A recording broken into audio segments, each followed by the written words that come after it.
துள்ளித் திரியும் காளைகளை அடக்கும் இளைஞர்களின் வீரத்தை சோதிக்கும் வீர விளையாட்டாக ஜல்லிக்கட்டு பார்க்கப்படுகிறது. இந்த போட்டிக்கு காளைகளுக்கு மட்டுமின்றி காளைகளை அடக்கும் காளையர்களுக்கும் பயிற்சி அவசியம் என்கிறார்கள் மாடுபிடி வீரர்கள்.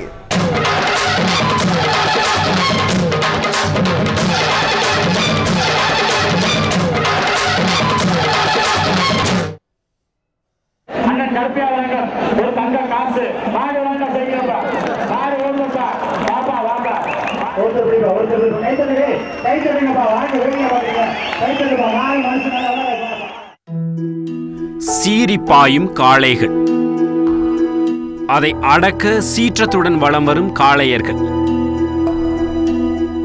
ஜல்லிக்கட்டில் காண கிடைக்கும் இந்த காட்சிகளுக்கு தடை விதிக்கப்பட்டுள்ளது. ஆயினும் தடை விலகும் என்ற நம்பிக்கையுடன் வலம் வருகிறார்கள் மாடுபிடி வீரர்கள். ஜல்லிக்கட்டில் பங்கேற்கும் காளைகளுக்கு சத்துள்ள தீவனம் தருவதோடு நீச்சல் பயிற்சி, மணல் மேட்டில் முட்டி மோதுதல் உள்ளிட்ட சிறப்பு பயிற்சிகள் அளிக்கப்படுகின்றன. இதேபோல போட்டிகளில் பங்கேற்கும் வீரர்களுக்கும் சிறப்பு பயிற்சிகள் அளிக்கப்படுகின்றன.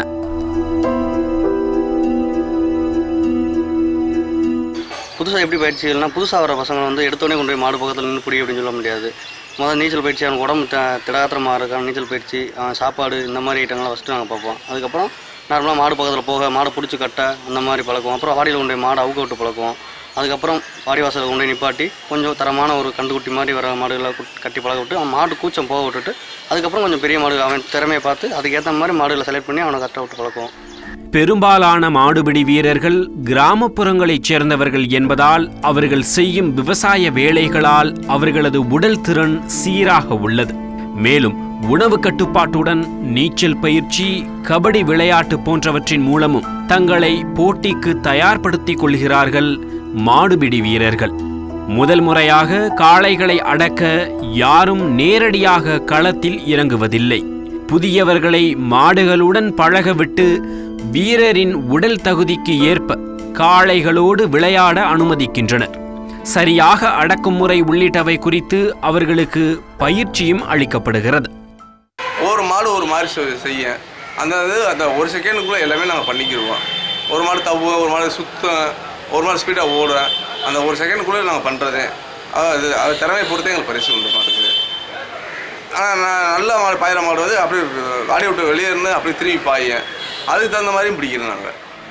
மாடு வளர்ப்பவர்களே மாடுபிடி வீரர்களாக இருப்பதால் வாடிவாசல் வரும் மாடுகளின் உடல் தோற்றம், அசைவுகளை கொண்டு மாடு களத்தில் நின்று பாயும், போக்கு காட்டி விளையாடும் விதத்தையும் முன்னதாக கணித்து விடுகின்றனர். எங்கள் வீட்டிலேருந்து ஆரம்ப காலத்திலேருந்து பரம்பரை மாடு வளர்க்குறோம். அதனால் எனக்கு வந்து மாட்டு பயமோ மாடு பிடிக்கிறதுலே எந்த பிரச்சனையும் கிடையாது.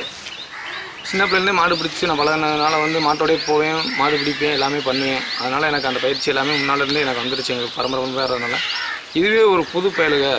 அவங்க வீட்டில் மாடு இல்லை, அவங்க பிடிச்சி பழகுறாங்கன்னா மனிதனாக பிறந்த எல்லா பார்த்திங்கன்னா அந்த வீரம் இருக்கும். அந்த வீரத்தை வெளிக்கொண்டு வந்து அவங்கவுங்க விருப்பத்துக்கு வெளிக்கொண்டு வந்து நாங்கள் ட்ரைனிங் கொடுப்போம். இவ்வாறு பலதரப்பட்ட பயிற்சிகளின் மூலம் தயாராகும் மாடுபிடி வீரர்கள் இந்த போட்டிகளை வீரத்தின் அடையாளமாகவே கருதுகின்றனர்.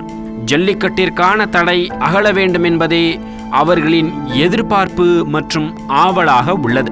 தந்தி டிவி செய்திகளுக்காக வாடிப்பட்டியிலிருந்து வசந்த்.